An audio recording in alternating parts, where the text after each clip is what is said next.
Pamoja na uharibifu alionao kima, bado hatujapanga kwenye uteketezaji wa mnyama huyu, kwa sababu pia ni miongoni mwao katika vivutio vya Zanzibar na vivutio vya kitalii. Kwa hiyo tunaweza kupunguza, lakini zaidi jambo hili tumeliacha kwa wananchi wenyewe ambao wanaathirika kwa namna moja.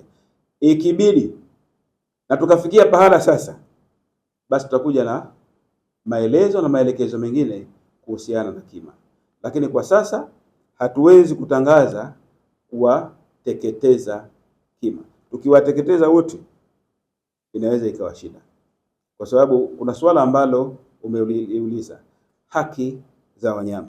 Naomba nikwambie kwamba tunazingatia haki zote za wanyama, lakini kwa sababu ya ndege huyu kunguru na athari alizonazo, kwanza hajaingia katika listi ya ndege ambao wanahifadhiwa. Kwa hiyo angekuwa katika listi ile, basi tungezungumza na mashirika. Shirika hili ambalo linahusika na uhifadhi wa ndege pamoja na wanyama ambao wako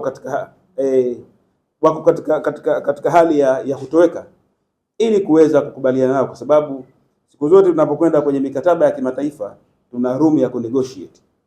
Kwa hiyo tungenegotiate katika kupunguza hivyo, lakini kwa sasa bado si miongoni mwa ndege ambaye yuko kwenye listi hiyo, lakini ni miongoni mwa ndege wanaozaa kwa spidi kubwa, lakini pia ni miongoni mwa ndege wanaoishi miaka mingi.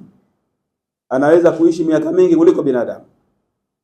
Ndio sifa ya kunguru, na wataalamu sijalithibitisha hili, lakini wanasema kunguru ni kama revolving fund. Unaweza kukuta kunguru huwaoni, lakini kumbe wametulia katika viota, katika maeneo wanayojihifadhi, wanatengeneza upya mwili wao. Kwa hiyo akitoka ana nguvu mpya na athari kubwa zaidi. Kwa hiyo lazima tufike pahala tuwapunguze. Kama ambavyo unamjua nyoka.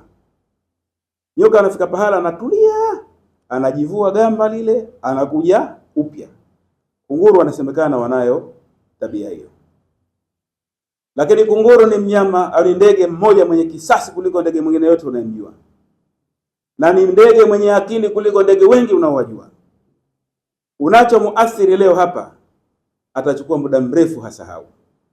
Kuna hadithi siwezi kuzithibitisha, lakini kuna matukio mbalimbali yameshuhudiwa ya kunguru, na ya kile walichokifanya basi kilionekana. Kwenye msitu wa Jonzani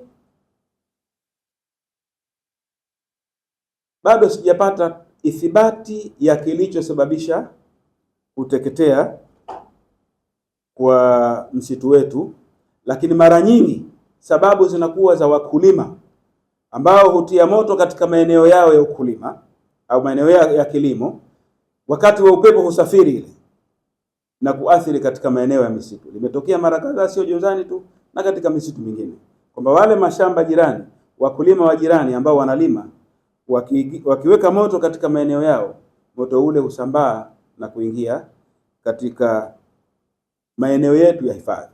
Tutaendelea kufanya utafiti katika hili, tukipata muda tutakuja kutoa taarifa rasmi. Lakini kiujumla, nitumie fursa hii nitoe wito kwa wakulima pamoja na watumiaji wengine wa maeneo haya kuwa makini ili kulinda hifadhi ya Jonzani na hifadhi nyingine zote. Tukumbuke, Zanzibar ni miongoni mwa nchi zilizopata bahati ya kuwa na misitu inayotambulika kimataifa. Moja ni Jonzani na Ngezi kwa kule Pemba. Misitu ambayo international inatambulika. Kwa hiyo lazima tuwe makini kwenye kuitumia, lakini pia kwenye kuilinda na kuihifadhi.